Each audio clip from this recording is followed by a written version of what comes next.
Good afternoon. So welcome to Science with Mama J. Today I want to go ahead and give you a little bit of a synopsis on the atom and the periodic table so we can kind of stay current to our curriculum. So today we're going to get started with a little bit about the atom. So atoms are the smallest particle of an element that retains all of the properties of that element. So what that means is, although the atom is made up of subatomic particles, the atom itself as a unit has all of the properties of whatever element that atom is currently representing. So, particles that make up the atom. Now you will have a copy of this PowerPoint in Canvas, so you'll be able to see and copy down all of your notes. So particles that make up the atom, there are three subatomic particles. Protons are positively charged particles that are located in the center of the nucleus. They have a mass of 1 atomic mass unit, and they are the identity of the element. This means that the number of protons in an atom is equal to the atomic number, and we'll see that a little bit later when we see the periodic table. Electrons are negatively charged particles that are found outside of the nucleus, circling the nucleus. They have a negligible mass, so their mass is considered 0 atomic mass units due to their extremely fast movements. They're very, very small and they're very, very fast, so their mass is unable to be determined. It's very low, about 0. Neutrons have no charge and are located in the nucleus of the atom along with the proton, and they have a mass of 1 atomic mass unit. So in a neutral atom, the number of protons and electrons is the same. So here, positively charged particle, the green, is the proton. The red solid particle is the neutron, and the blue particle with the minus sign that is on the outside is the electron.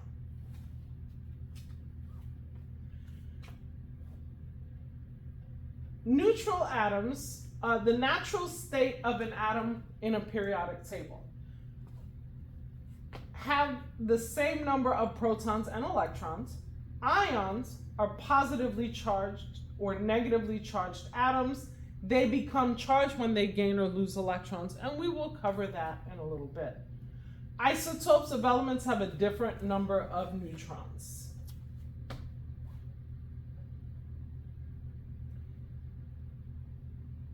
Many elements have different versions of their atoms. Each version has the same number of protons and electrons as other versions, but different numbers of neutrons. Okay, so this shows you what an isotope is. Neutrons can be added to an atom without affecting the number of protons and electrons the atom is made of.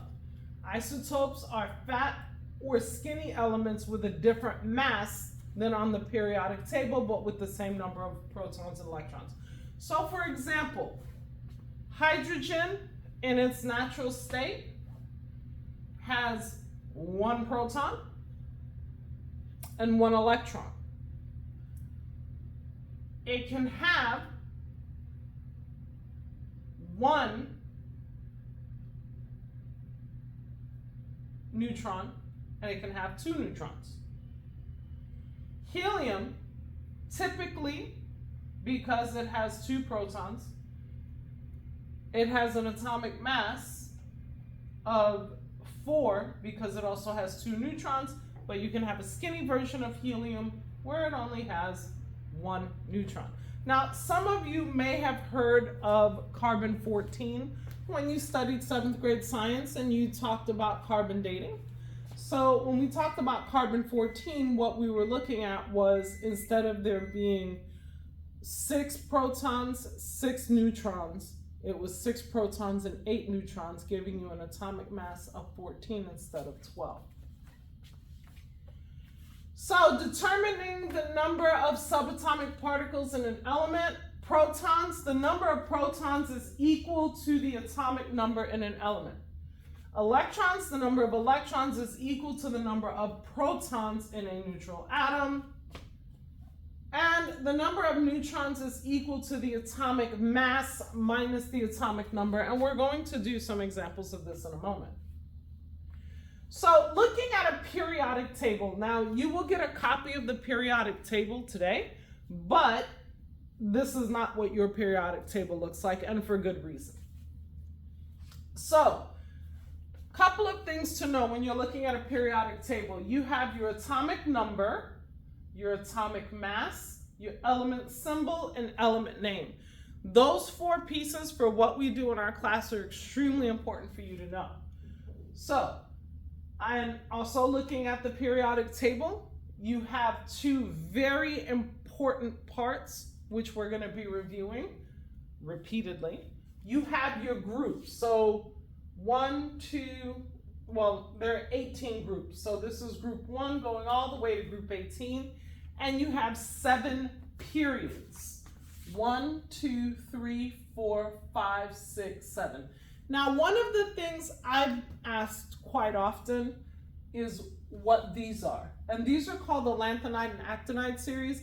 And basically, to make the periodic table look less cumbersome, it was kind of chopped up into pieces a little bit. So here you'll see where it says LA and AC. What they do is you would take the periodic table and you would kind of cut it up a little bit and you would slide it over, and then you would take this and you would pop it right in there. Okay, so this is the lanthanide and actinide series. You'll say it says, it would go here, and in some periodic tables like the one that you're going to get, it'll actually say lanthanide, 57 to 71, actinide 89 to 103. And that's where those elements would go. You're not going to have to worry about these elements, but just to understand what this is. So, how to calculate the number of neutrons? Well, when you're looking at the periodic table, you're going to take the atomic mass. For example, the atomic mass of sodium is 22.99. Then you're going to round the atomic mass. It rounds to 23. Make sure you're rounding correctly. If you round it incorrectly, you make mistakes. Then you're going to take the atomic mass minus the atomic number. 23 minus 11, because the atomic number of sodium is 11. And your number of neutrons in sodium, therefore, is 12. 23 minus 11 is 12. So that's how you calculate the number of neutrons. So, groups versus periods. Again, and this also is not the periodic table that you're going to get, but it's important that you know the difference between a group and a period. Your groups go across, okay, and your periods go down. You must know this. Understanding this not only helps you understand the structure of the periodic table, but it will also give you some very, very great hacks on how to figure certain things out when you're building Bohr models and you're trying to figure out how many electrons go in each shell and how many shells there are and everything like that. So you're going to get this is not the periodic table you're going to get, but you're going to get one that is similar to this, okay? You'll notice that there are a bunch of numbers at the top, okay? 1 through 18 for the group numbers is your traditional group numbers. You'll also see some Roman numerals, but the numbers I want us to focus on are the numbers on the bottom. So you have 1A, 2A, 3A, 4A, 5A, 6A, 7A, 8A. Very important numbers, because knowing those group numbers will be very helpful when we actually start building the models of the atom. Here you have your 1B through 8B. These are your transition elements. We're not going to work a whole lot with transition elements, but it is important to know what they are and where they are. So, groups and periods continued. So the group numbers 1A through 8A equals the number of electrons in the outer shell.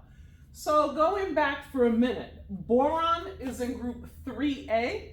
It has 3 electrons in its outer shell. Okay, fluorine is in group 7A. It has 7 electrons in its outer shell. So again, a quick and easy way to be able to figure it out, if I know what group the element is in and the group is the column, I can figure out how many elements are in the outer shell. The periods equals the number of shells an element has. So for example, sodium is in the 3rd shell, in the 3rd period, therefore it has 3 shells. Francium is in period 7, it has 7 shells.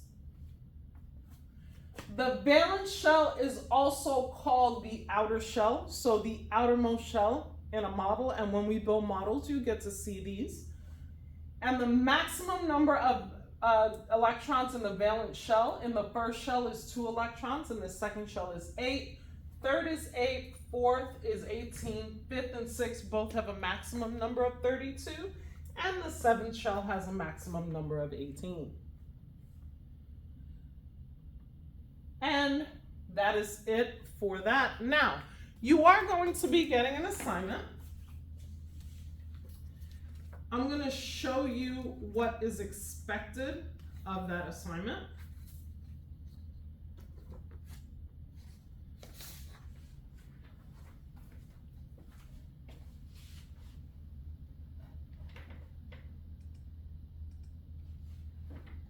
So you're going to get an assignment that looks a little bit like that. Well, it looks exactly like this.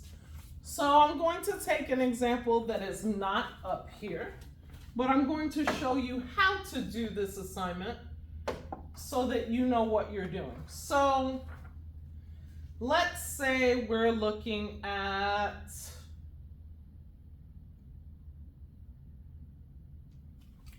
phosphorus is not up here. So let's say we're looking at phosphorus. Phosphorus, the atomic symbol is P, so that's going to go in this column. The atomic number for phosphorus is 15. The number of protons is equal to the atomic number. Remember your PowerPoint, that's 15. The number of electrons in a neutral atom, and every atom on the periodic table as is presented on the periodic table is neutral. So it is 15. The atomic mass, if you look on your periodic table, is 30.97. So here you're going to write the actual atomic mass. Here you're going to round the atomic mass. It is 31. And then the number of neutrons, it does say show your work. So 31 minus 15, okay? And that equals, I wrote it a little bit big so you could see, so 31 minus 15 is 16. And then what period is it in? Well, if you look, phosphorus is in the same period as sodium, which is 1, 2, 3. So it is in period 3. Remember, periods go across, groups go down. So going across, phosphorus is in period 3. So that's how you would fill out this chart when you're doing this assignment. If you have any questions, please feel free to shoot me an email. Remember, I'm only checking my messages in the evening while I'm away. But I'm happy to help you if you have any questions with anything you need here. And I hope you guys have a productive week. Bye.